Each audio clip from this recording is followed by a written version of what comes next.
cents per mile, featuring Charles Gracie, Paul Gibson, and Josh Haynes. Everyone knows the trucking industry has issues, but most people are afraid to talk about it. Someone's got to do it. With loads of recruiting and marketing experience and backed by the largest driver audience in the world, we deliver carriers the driver perspective, find solutions, and help make sense make sense. What's up? We're at a golf course again. At the Broker Carrier Summit in Fort Worth, Texas. That's how the whole thing started, but they saw the stuff we did last time, so they got us a golf cart. But I'm driving now. Good luck, everybody. It is the post and pray. Ironic. We did a golf tournament one time, and now we have to do it every time. Hey, Charles, did you tell them at the last golf course that they actually had 4-seaters and we just picked the 2? I just told them we wanted to keep things interesting and that we had an extra bag of clubs. My assessment still stands. I work with a bunch of jerks. Well, we're glad that you guys are here, man, for sure. Thanks for coming out and being a part of the Post and Pray Classic presented by True North. It's exciting. My favorite event to put on. I always want to put on a golf tournament, and this is my opportunity to do it. And the whole goal is to make it the most competitive and most enjoyable golf tournament in transportation. And we're on our way. You've achieved that. You guys have done this a couple years now. Have you guys always done the Post and Pray? No, so the Broker Carrier Summit was originally Dan Lindsay's vision in Indianapolis. They had the first one back in April 2023, had 35 in-person attendees, 35 virtual attendees, and it just went so well. People were like, please do more of this. Please do this again. So we did it again in Tampa in October of 2023, and we've had 223. And so it's like, wow. That's pretty good growth. And then we went to Kansas City in April. We're trying to find markets that aren't normally hit, but are also pretty centrally located. So it's easy for drivers to get there, easy for brokers to fly in. So we did that. We had 360 there. And that was the first year that we did the Post and Pray Classic. That was kind of the first year that I felt like I had a little bit of bandwidth to put it together and do it right. And, we want it to be competitive. It's a 2-person team event, not a 4-person scramble. So that's unique. Great sponsors that really just make it possible. And so we're really thankful for that. But this is kind of my baby. I love it, man. I love putting this on. Not too often you can, put on a golf tournament and, be with your friends and have a good time. So it's awesome. I think you've achieved that, and we're looking forward to the rest of the event. But we want to take a minute to just show our appreciation for everything that you've done together and hear your thoughts on it. So yeah, I appreciate it, man. Thanks for being here and for supporting what we're doing here, man. Always. It's awesome.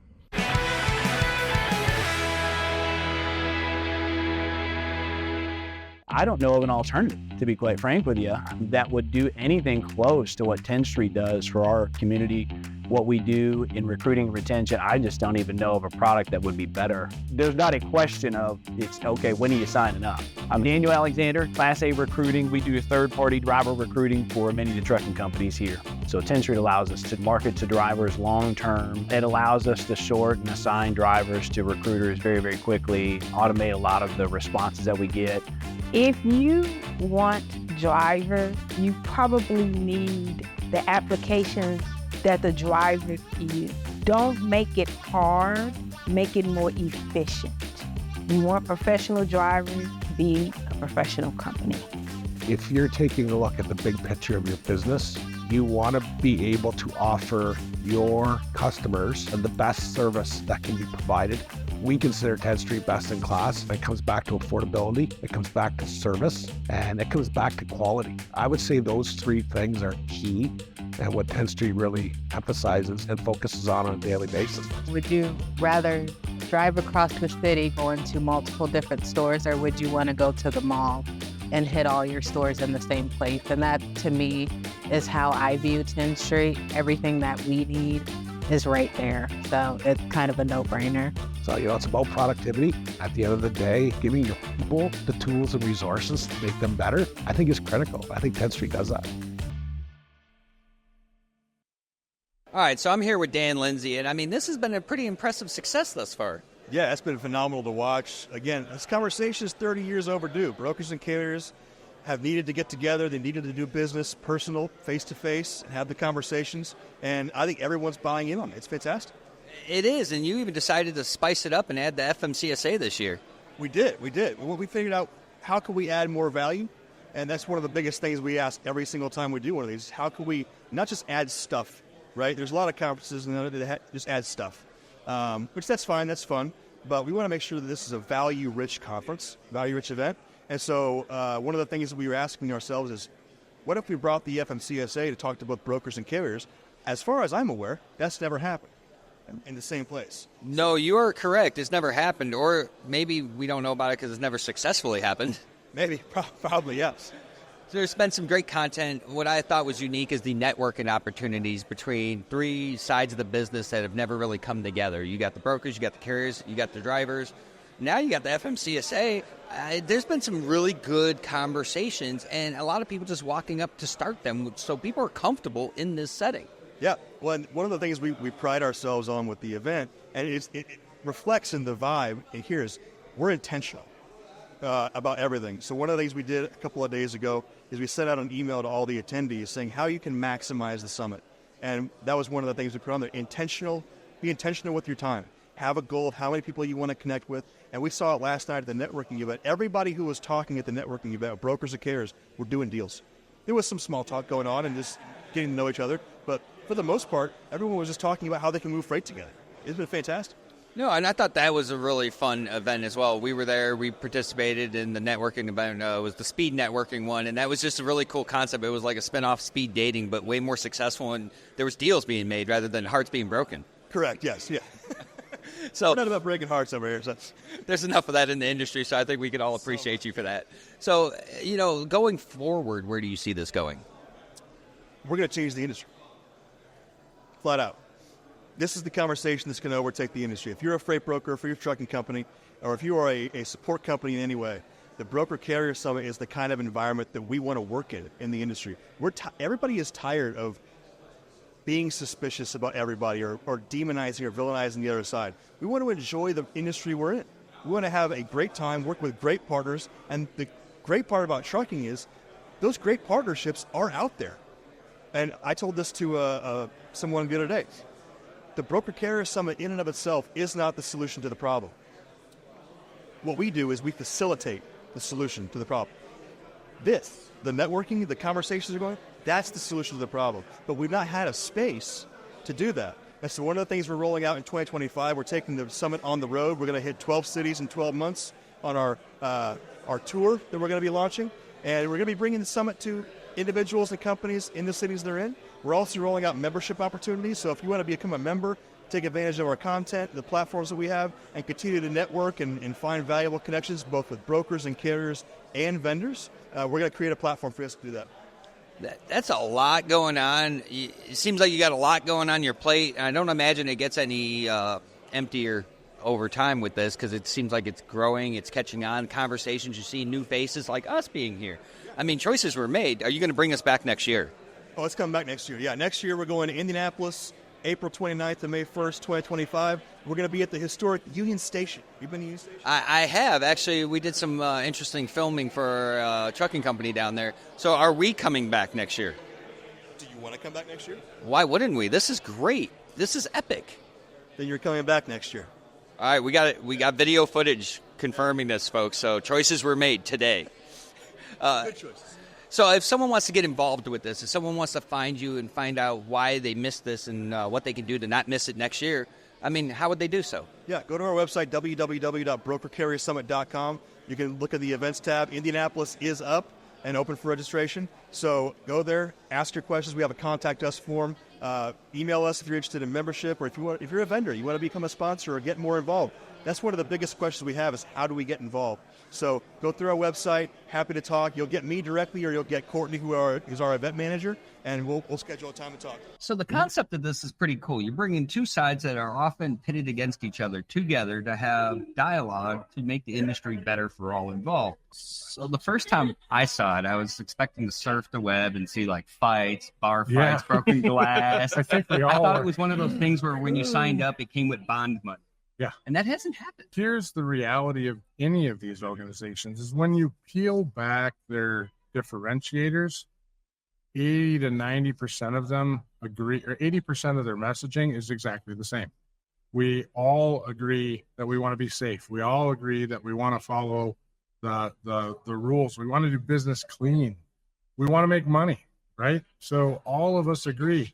There's just a few things that we maybe don't agree on or that we want to do business a certain way on.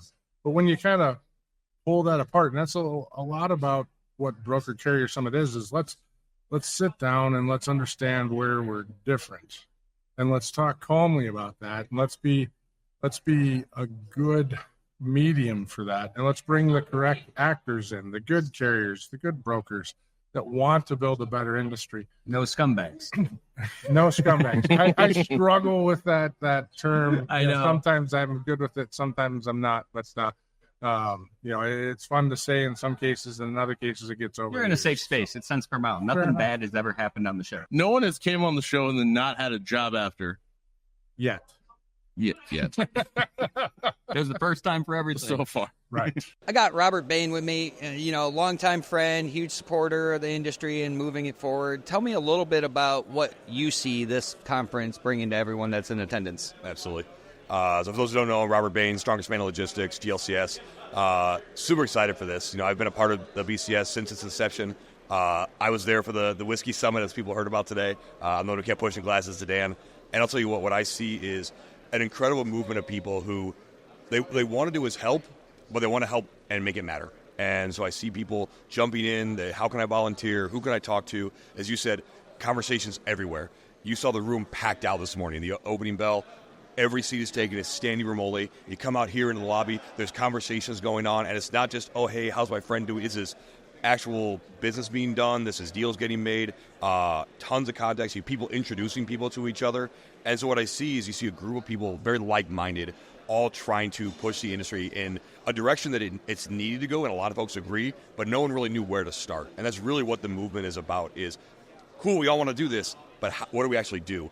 And that's what I'm so excited about, is to see that and see it continue to move. And again, it's awesome, it's exciting, and for me personally, it's incredibly humbling to see this, because I was there for the 37 people, and you could not have told me we would be sitting here in Fort Worth in 18 months with 500 people in a room, all part of this movement. It's just, my allergies pop up a little bit. It's pretty crazy.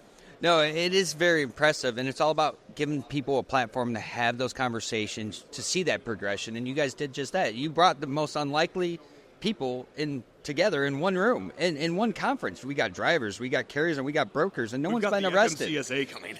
Yeah, I mean, that's a choice. It is. And that's what's important, because we had this conversation this morning with Dale Prax, who really helped set that up, and I can't give him enough credit for what he's done to help the movement. The FMCSA has never had representatives sitting in the same room at the same time, both sides of the house, brokers and carriers. They'll go to places like TIA, they'll go to places like TCA, ATA, and there you are almost exclusively one side or the other. The only reason you're going to have a couple is if somebody has a brokerage or has a trucking company. They have to have both. Now you've got everyone in the same room. And is it going to be interesting? You bet. There'll be some shots fired. But really what it is like, we understand things are broken. And now you've got all the way to the governmental levels. We want to fix it. Again, it speaks to the quality of people and the momentum that is going on right now. I feel like that's going to be the thumbnail for the episode, is brokers, carriers, and FMCSA in one room. Over and unders on who wins? Me, always. Well, hey, I appreciate everything you've done, taking the time out to talk to us. Where can people find you? So you can look for me on LinkedIn, Robert Bain, Strongest Man in Logistics. If you want to follow the powerlifting journey, at Bain316, or also Strongest Man in Logistics on Instagram. And we'll see y'all out there. What dynamic duo is the best podcast crew at the Broker Carrier Summit, knowing that Charles Grace had just walked past? I just want to pop in and say, you never know who will show up on the logistics lounge. That's right. That's right. I'm here with the armchair attorney, Matthew Leffler. I mean, you guys had a pretty interesting session you just came out of. Tell us a little bit about it.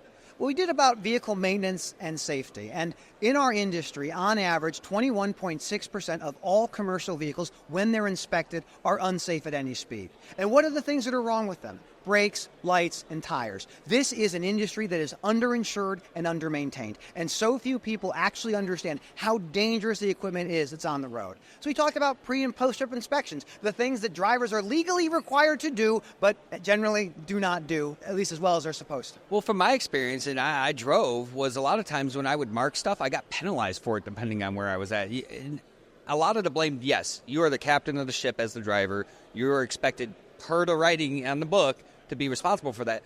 But there's also those companies that still pass the buck on to the driver and try to penalize them when they down equipment for that. So, I mean, I believe there's two sides to it, but I do agree with you on this. It's your job. It's your license, and that license follows you when you leave, unlike that carrier who they can fix it, put a new driver in, and they might even have a cleaner license. The incentives are fundamentally mismatched. You're exactly right. Drivers have been disincentivized for doing what they're supposed to do. If you go back to 1980 before deregulation, where 60 to 70% of all truckers were unionized drivers, and they said, I'm not driving, this thing is unsafe, they didn't have to drive. They were not penalized. If they were penalized, they'd file a grievance. What we have today is a vastly different supply chain. That 21.6% of all commercial vehicles being unsafe is not an aberration. That is how it has been like for many, many years. And the minimum insurance you have to be a driver in this industry is $750,000. That was established in 1980 with the Motor Carrier Act that deregulated the industry. So inflation hasn't been added into that yet? No, there was an attempt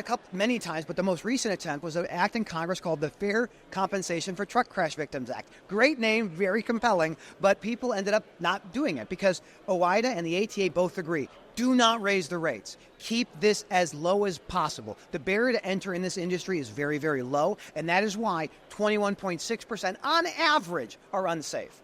That's a lot of stats that you got there, and I know you're very passionate about this stuff, so that's why I wanted to pull you to the side, because it's not often people get excited about talking about safety or compliance, and yet you manage to not only make it exciting when you talk about it, but to remain excited yourself the whole time. It would not be an interview with you if I did not ask you your thoughts on the spot, on the show officially, about non-competes. I believe non-competes have a very useful purpose in our industry. If you buy and sell a company, you should absolutely, positively have a non-competition agreement. In our country, 30 million working Americans have non-competes. Between 30 and 40% of those people make under $20 an hour. Now, we had the FTC come out with a ban of non-competes back in April. The same day, April 23rd, 2024, it was announced the Ryan LLC and the U.S. Chamber of Commerce sued to stop it. That was made official. The ban nationwide has been knocked out as of August 20th, 2024. Now, so all these non-competes, they are still in effect. Now, we've had a lot of conversations, and a lot of people think I got any beef about it. I love this guy. This guy's excitement is great, and it's great to have different perspectives coming in. That's why I wanted to share yours, because I think it's important that people have these conversations, agree to disagree, or turn around and try to find a better path forward on this stuff. My belief is that if you want to have a non-competition agreement, the person should be paid for when they sit out. I agree. And if you are an individual working class person right out of college, you have a job, your identity and what you do become intertwined.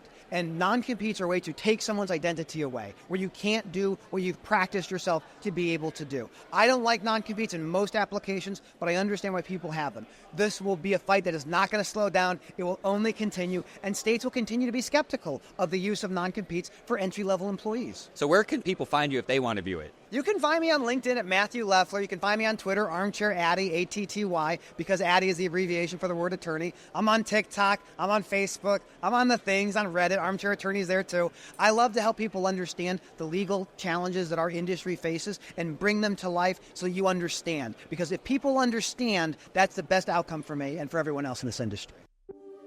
Attention truckers, it only takes one ticket to lose your job because of unnecessary traffic convictions. But you can protect your career with Driver's Legal Plan, an actual national law firm dedicated to protecting the rights of truck drivers. We make the highest quality legal representation available to truck drivers, and we make it affordable. You can rest easy knowing you have a trucker's attorney always on your side. Call Driver's Legal Plan today to start protecting your driving record and your career.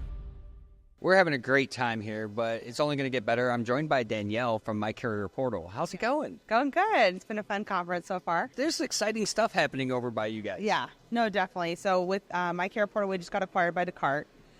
So basically, like the macro point aspect, having that tracking part come into MyCarrierPortal is just, to me, it's the whole complete package, knowing how a carrier looks as far as we're integrated with Freight Validate.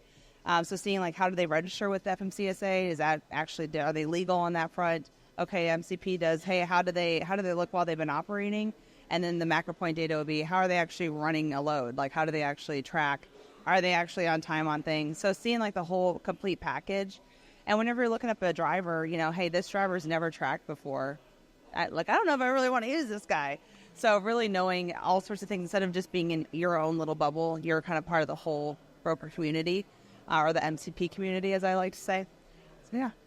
So that's a lot of stuff, and I think it's really important that people are trying to bring some level of transparency to who you're working with, because these are businesses trying to survive, and the market hasn't been easy. So if you could do some things to curve landmines that you may step on that could be avoided, it's pretty important in my opinion. Yeah, and I think too, even as a carrier, I think it's important for them to know that who is vetting them. Like if you're not having a broker ask you all these questions, you should have some red flags up as well. I mean, they're getting screwed over just as bad as brokers are. And so that's one of the biggest things I want to really, while I'm here talking to carriers, hey, if you're getting asked these questions, don't throw red flags up. Why are you asking all these things? They legitimately want to know, and they're trying to protect their stuff. They're protecting you. And that's one good thing about having MyCarrierPortal and MacroPoint. They're both very carrier-friendly user products. So I think having, once the market flips and carriers they can pick where they want to do and all those things, making sure that process is still easy for them is, I think, just priority, really. So it's interesting that you led into my surprise question. When the market flips, we always like to get different people's perspective. Based on your experience and where you sit, where do you see that happening? When or where? When? Let's see. I was thinking it would be this year, but that didn't happen. So maybe next year, but it still seems like it's kind of a ways away is what I think. I'm definitely in no way a financial expert. But as far as riding the waves, we are having like a produce season again. We haven't had a produce season forever. This was one of the first years. To me, that's kind of showing signs that we're maybe getting back to normal. And everything I see shows that it'll be, my opinion at least on it, it'll be end of second quarter. And it's not going to be some big swing. It's going to be small steps. Yes, I agree. A lot of people are hoping for that big swing. But it's interesting that you use the term roller coaster because it's always been that way. There's ups, there's downs, and a lot of people are like, oh, we just want to stay here. It's never done that. I'd love it to do. We'd all be happy for that, but it is what it is. Yeah, everybody's got to have their take. Carriers get their time, brokers get their times. And I think it's really about being a successful broker or carrier is knowing how to stay consistent, ride the wave, build relationships so that while they're way up here or you're way down here, like you have somebody to, hey, let's meet in the middle because we have that relationship. So that's so important to have. And that, like, Broker Carrier Summit is a way to really, cultivate that. And that's what we're about, connecting the dots from different perspectives because we believe perspectives lead to solutions. So that seems to be all encompassed here, and your involvement is showing that as well. Yeah. Some of the other big things that you guys had going on is you guys had some partnership integrations with trying to provide a better or even better service than you already had. Yeah. So can you tell us a little bit about that and who's involved? Yeah, and I think one of the things that I really like about MyCarrierPortal is less about like, hey, what can I build all these different things. We're kind of just staying niche in our area. And then, like I said, bringing on partners. Hey, they've had that specialty. They've been building this up.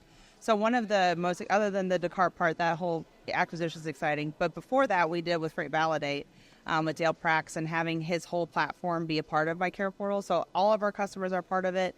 And then, subscribing, you can read all the things and see exactly what is this crook doing. So it's cool seeing as far as how somebody registers if they were legitimate or not. As far as, like, if you're lying to the government, you're going to probably lie to me, So that's a fair point. And we have Dale with us. Yeah, Dale, we've had great conversations, and there's a lot of exciting stuff happening. So what are you seeing your guys' involvement with the Broker Carrier Summit yielding for not only everyone here, but also for what you guys are aiming to achieve? I think that the Broker Carrier Summit is really important because for too many years we've been just targeting carriers and saying, are they compliant with rules, regulations, and laws? It's time to start checking the brokers too. And one thing that drew me to MyCarrierPortal is that a carrier that's looking to do business with a broker can also check them out. MyCarrierPortal is not about it's not profit over people. They're checking out their customers to see if are you validated to come on and work with us. So a broker may want to be a customer of MyCarrierPortal, and we're going to say no. Yeah. If you're not qualified, we're not going to give you to the wolves, and let you go be with a carrier and do some illegal stuff. So that whole culture is exactly what I'm looking for. And, I've been to many conferences, both, on the carrier side, broker side. This is a time we can come together and all have conversations, listen to the panel, listen to the FMCSA, and then after that get together and say, how does that affect you? How can we work better together knowing FMCSA's got this new thing coming? Yeah.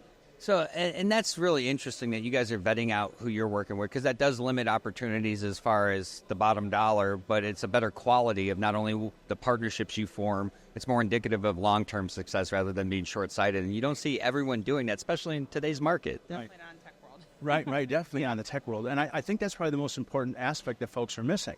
Like, there are people who say, well, maybe a load board. Well, why do you let this guy on your load board? Well, because it's profit, Yeah. We are saying we want to build value. We want to build an environment where only the good guys are coming in. And if we do this right, the price, the market will go up a little bit because the bad guys aren't getting your loads anymore, and skimming money from the good guys. And another thing I think that's really important is that our system is probably the most objective system you're going to have. Are you breaking the law or not? If you use subjective data to see if a broker or carrier is good, your overzealousness will cause you to maybe not use them because of number of inspections or something disqualifying. And that's not good for anybody. It's not good for the industry. There's poor drivers who say, well, I haven't had any inspections because for whatever reason, but we're going to disqualify them and they're going to lose accounts. I mean, we have a mental health issue, too, to contend with. And these drivers are people. Let's take care of these people. And that's huge. So if someone wanted to get involved with you guys, how would they find you, Dale? Well, if you don't see me on LinkedIn like every 20 minutes, call 911 because something's gone wrong. But our website is freightvalidate.com. My email address is info@freightvalidate.com. And again, I try to put content out on LinkedIn to get the good drivers to be in compliance and the bad guys let them know that we're coming after them. That's awesome. And if someone wanted to find you, because you guys are all doing some big stuff together, you guys all have your respective niche markets where you're trying to better the industry and the path forward, how would they find you? So definitely on LinkedIn, Danielle Spinelli, and then MyCarrierPortal, either MyCarrierPortal.com, MyCarrierPortal on LinkedIn, Descartes, their whole network and their newsletters and stuff like that. All of that's out there. We got Mother Trucker with us. Let's go. Let's go. You've been doing this for some time now. Yeah. You've seen a lot of different things. What's your first opinion on broker comparison? To be honest with you, at first I was like, is it just going to be a whole bunch of freight brokers here and no carriers? And, I'm seeing, and if you guys later on pan out to the side, you'll see that people are actually having conversations with each other that they usually wouldn't have, right? The keyboard warriors that you see where it's like a freight broker's like, man, these dang carriers, and the carrier's like, man, the freight brokers, they're just messing us up. And then here, they're actually having conversations, dude. Talk about trucking and drivers. What do you foresee happening in trucking, like the current state of trucking and where it's going? Yeah, so pretty much at this moment, if things don't start getting better sooner than later, carriers are going broke, people. Let's be honest, right? So what's the real statistics on it? Well, we could say for sure over 90% of carriers are small carriers, man. Nope. We already know that. 1 to 2, 3, 4, maybe 5 shorts and odds. They're broke right now. It's like this race to the bottom, and it's how do you solve this issue? But let's be honest, it's almost like when COVID happened and the world stopped, everybody's making money, right? And more people that shouldn't be in this industry get into this industry. We need to change, and I do see a lot of people out here. They're trying to find solutions. For all the drivers out there, I love you, I appreciate you. And I'm talking to a lot of people now. I know it's kind of hard to come out to things like this, but there are people out there that are good.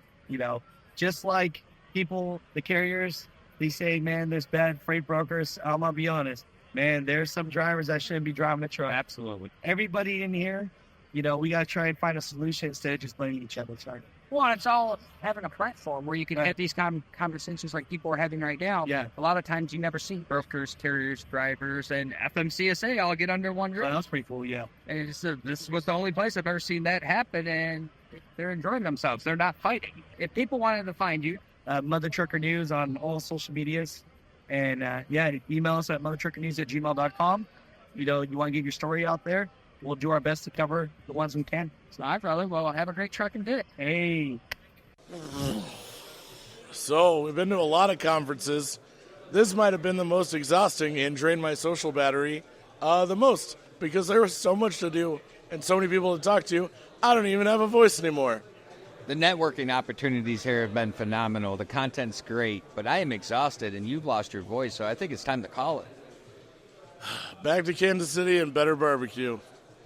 Back to Chattanooga. Thank you for tuning in to Sense Per Mile. I'm your host, Charles Gracie. And I'm your co-host, Paul Gibson.